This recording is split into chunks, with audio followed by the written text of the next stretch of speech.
Hello, I got Crossfade from Oxbow. So this is Oxbow's Hoppy Brett Saison. They rarely give you too much information on front. It just says stainless aged farmhouse ale. But then on the side it says Crossfade is a hop forward Saison conditioned with Brettanomyces. That really gives you a lot of info. Because it's hoppy, but the thing is that it's not like an IPA. I wouldn't call it a Belgian IPA. And when they say conditioned with Brettanomyces, that means it spent some time. It's getting funky. It says production time is 3 months, so they made like a hoppy saison and then let it sit in stainless steel tanks, and with the Brettanomyces and develop this complex flavor. Well, it's hoppy. And this is one that I guess they started brewing over a year ago. It was bottled March 29th of 2023, so well over a year ago. And this is actually kind of one of my favorite beers. But you don't see fresh bottles very often, and this is fresh for this sort of thing. They're not dry hopping it heavily like a hazy IPA or anything.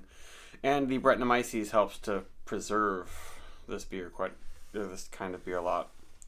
And the very bottom of my glass is a little dirty, but it's got a nice stream of bubbles coming up, good bottle conditioning. I really love when they have this on tap at the brewery, because then they don't have to wait for the bottle conditioning time. They just throw it on tap and probably force carb it. So you got the really fresh, really hoppy, still kind of sweet version. But if you find like big bottles of this just sitting on the shelves around, they're gonna be really old. Like 3 years ago or so, I did a review of an old bottle of Crossfade, and it kind of loses it. I'm not a huge fan of them when they're too old. They're just too dry and they lose their fresh hoppiness. But that looks great. Surprisingly, like lots of Smarties and candy-like Brett notes. Probably combining with the hops. They don't tell you what hops they are, but they're definitely citrusy, fruity American hops. And yeah, this batch doesn't actually have a lot of funk. Maybe it takes more time to really get super funky. There's that floral barnyard thing, but it's not super earthy.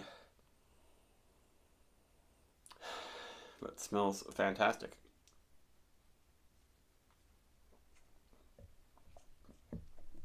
Ooh.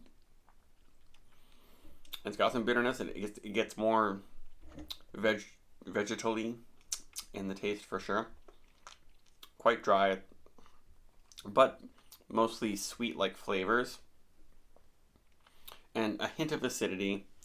For a second, you might think, "Oh, this is a sour beer." And a lot of people will drink this and be like, "Oh, I don't like sours," but there's no lactobacillus in this. It's not a really low pH lemonade type pucker. There's no pucker from this one. It's just really intense flavor from the Brett. A little bit lower pH maybe, and the hops then all just kind of making it seem sour, but I would not call it sour.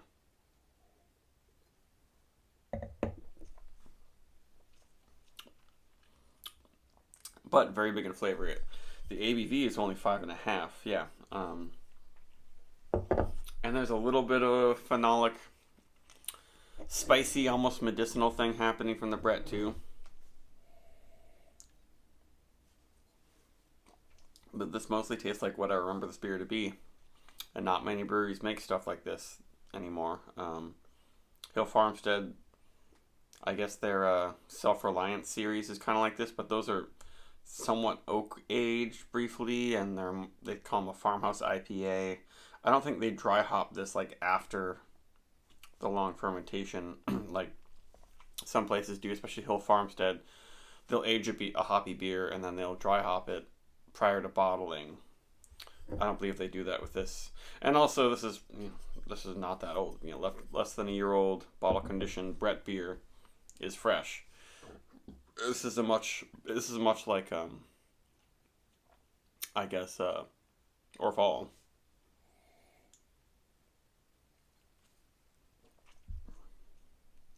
Yeah, quite a bit like Orval.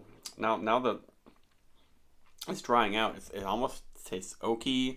It's got more of an earthy, mushroomy funk type thing, reminding me of Orval. Except Orval has a lot more red sweet malt type stuff happening, but it's very hoppy and dry, just like this one.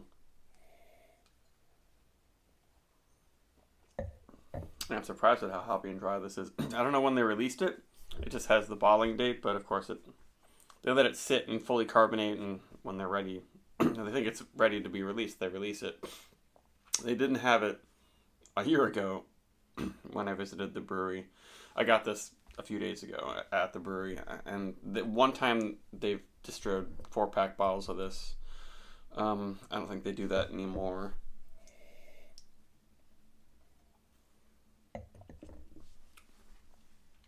Yeah, just a little too dry for me. I love it. It's great. Actually, I mean, maybe I'd like it more if I weren't the dead of winter. Love the flavors. The Brett just gets more and more complex.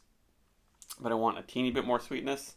Like, this is the sort of thing, that I love to blend. Maybe I'll blend it with a little bit of some beer that has some more fruity sweetness to it. Because it still has kind of that Smarties candy aroma, tropical stuff, but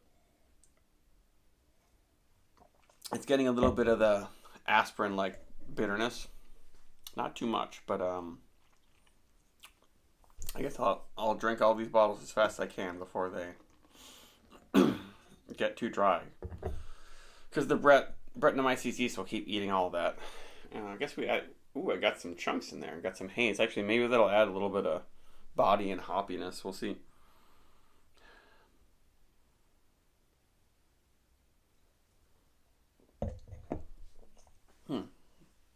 Yeah, maybe I like it more with some of the sediment poured in. Because it's fresh enough that it's still got some fresh hoppy qualities, and it gives you a little bit more body. But it's not this gross old yeast. Yeah, it made it quite a bit hazier. Well, there you go. Crossfade. Fantastic beer. Still give it at least a 4.5. Bye.